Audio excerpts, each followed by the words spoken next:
Hey, Packer Nation, good morning. Happy Thursday. Hope you are well. The reason I'm not able to join you live, my sister, I don't know what my sister doing. My daughter's daycare is closed because of a COVID situation. Thankfully, my daughter tested negative, but I'm doing my best to make her day better today. So I apologize for not being here because there's a lot of stuff that I'd like to be talking to you about. But know that I will respond. Hopefully, you know by now I will respond to emails, Schoology messages, that kind of thing. Probably won't be able to do it today, but I'm planning on being back on Friday. So hopefully, I'll be able to help you then. So a lot of things to review here, but I want to try to be succinct so that I can get you to watch the entire video. That's my goal, anyways. Um, Make sure you're using agendas to keep track of your work. Make sure you're taking attendance today, and then be ready to ask for help. Um, I've had to ask for help this week, and everybody does. So it's really, really, really hard to do. But know that that's kind of an expectation about being a human. Won't talk anything about it. I'll just read the sentence right there. There have been 4 impeachment trials of a president in the entire history of the United States, and 2 of those trials will be Donald Trump. So we could talk more about that as we move forward. Um, and then I guess just the other thing to say is as I'm recording this, this is where I was all the time last spring. And we've had a lot of different things. And in some ways that's negative as far as school goes, but in some ways that's positive because there's some students who have never gone back to school since last spring break. Um, and there's some students that don't have access to digital tools like this. Some of your classmates right now can't watch this. So as hard as things have been, and they have been challenging, at least we're not like we were last spring, and at least we're not like some other schools um, that we're with. Here's a daily goal. Take breaks for sure. Take a nice long lunch. Then one of the best things, I think we can say this about distance learning is we don't have like 24 minutes for lunch.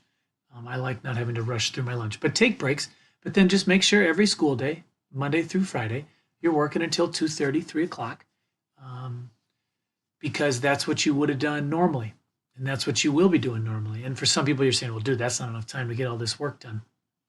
That's fair. And your schedule kind of requires that. But there's some students who I think that's just the baseline we got to start with is just make sure we're working till like you would 2:30 or maybe 3 every day and see how it feels then. So the big double bummer about me not being here today is that I also won't be here on Monday because we won't have school on Monday. And it's because of a day off for Dr. King, Dr. Reverend Martin Luther King. And there's absolutely no way that you could put this huge, huge impact on American history into one slide. And so I always hesitate to even talk about it. But I think if we have a day off and we don't understand why, that's even worse. So Dr. King was a lot of things. Of course, on Monday, you'll hear a lot on social media and all these other things. How committed he was, how hopeful he was. He loved this quote, the weapon of love. And that's beautiful and that's great. But as we're going to look at the end of trimester 3, he was radical. Like at the time, people did not say like, oh, what a nice peaceful. They were like, that king is out of control. And a lot of people did not like him. And a lot of people accused him of being un-American, accused him of being a communist, accused him of being all kinds of different things. So I think oftentimes what we forget is we look back and we say, wow, what a brave American. And he absolutely was. But at the time, a lot of people did not like what he was doing. He also was a human, so he was flawed. He was not perfect. He did a lot of things that are embarrassing to his family. I don't want to say a lot of things, but he's human, just like all of us. So that's important to remember that it's not as if like there's special people that can just do special things and the rest of us are just normal people. He was in a lot of ways a normal person. And another thing to mention is at the end of his life, particularly in 66, 67, and 68, he was really frustrated.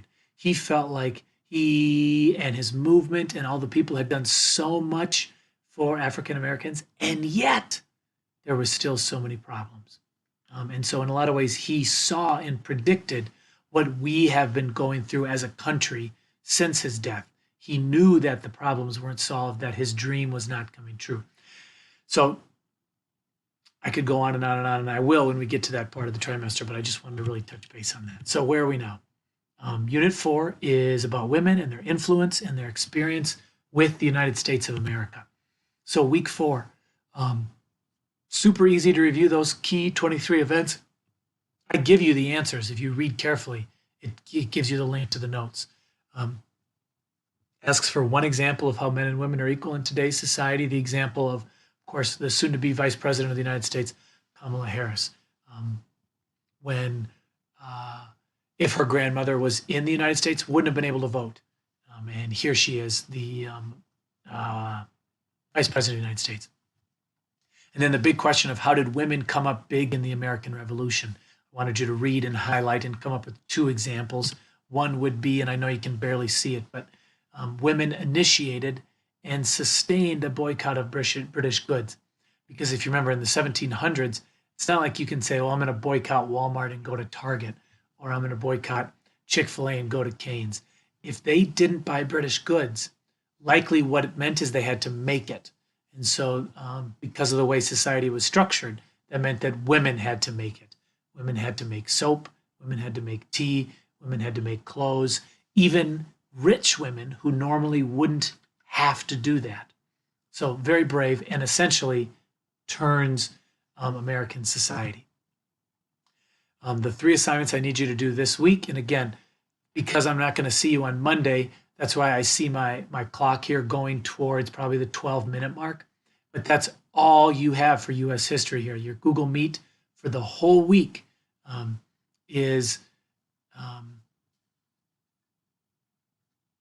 just this. So please stick with me. I'm not going to say much about Personal Project Journal 5 because it's too specific for your situation, but I'm happy to help you with it. You need to prove that it's done and prove that it's real. So like, I'll admit that we've had some students who like Google image something and try to say, look, I did it. And it's very clearly not something they actually did. It's just a Google image. And then I'm going to ask you a couple questions to reflect on it. That's it. I'm happy to help you with it and answer questions with it. And if you're not done, that's not reason for you to stress. Do this when you're done.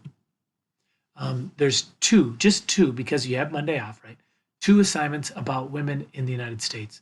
And the first one is about this incredible woman named Sojourner Truth. That wasn't her given name, but that was the name that she chose, which is fair because she was born a slave. And her life in slavery was not uncommon, the normal life of a slave.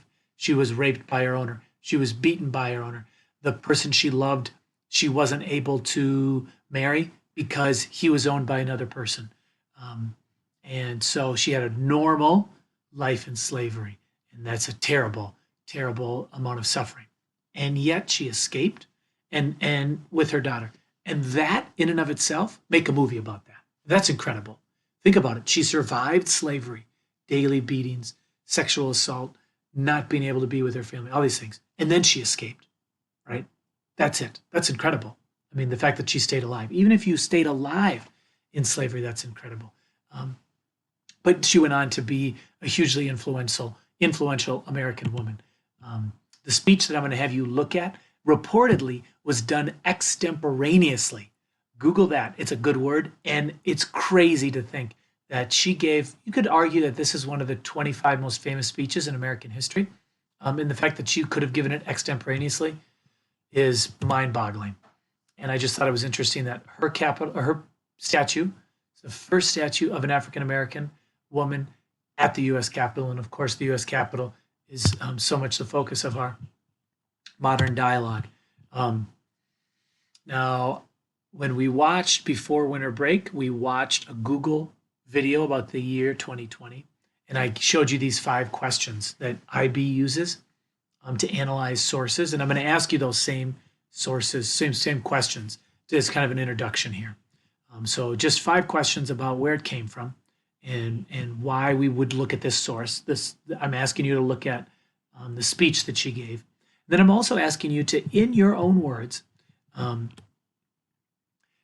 answer this question. So we got some good feedback from the language acquisition teachers that Flipgrid is hard for a lot of you, but here's the key.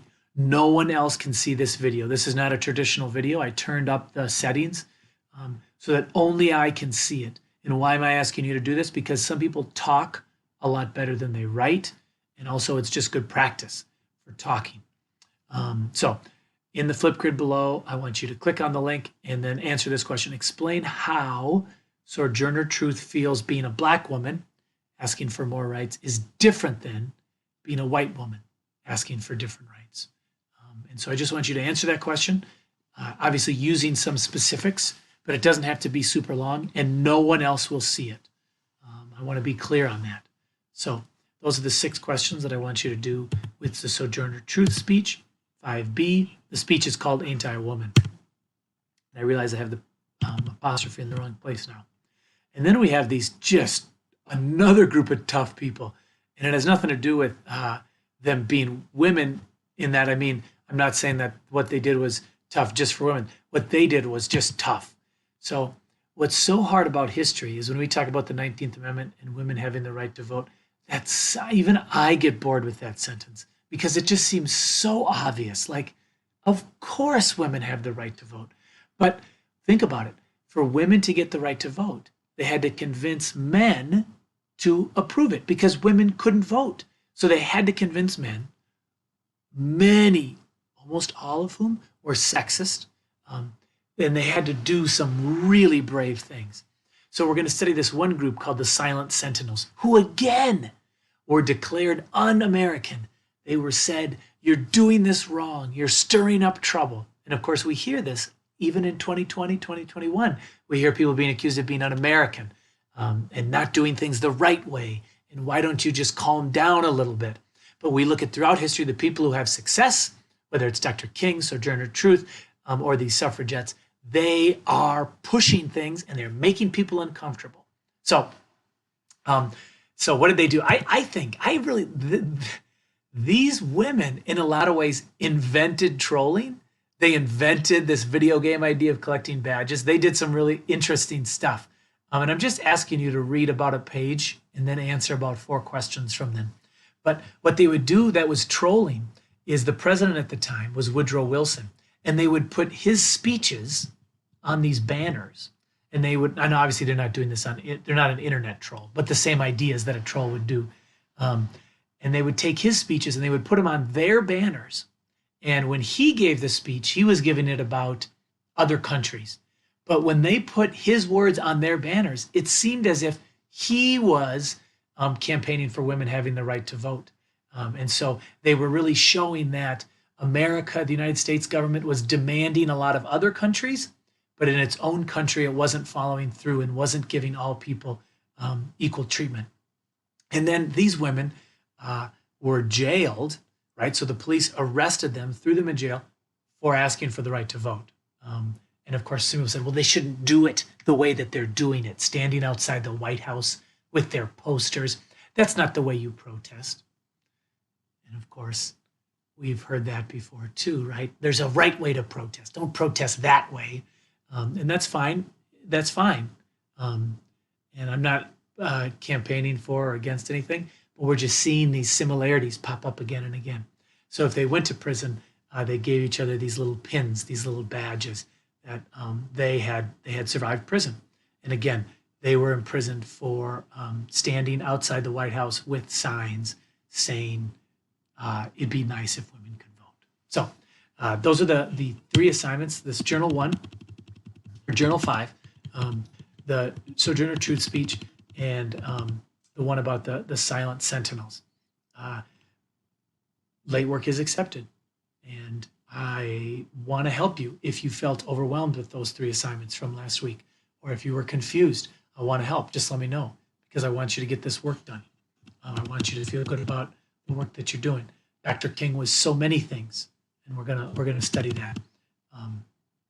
But know that even though I'm not here, I'm not present, I do want to help and reach out. And thank you for being here, and thank you if you are watching. I appreciate that. And have a good weekend and a good long weekend. You deserve it. You've been working hard, and I respect you for that. Thank you.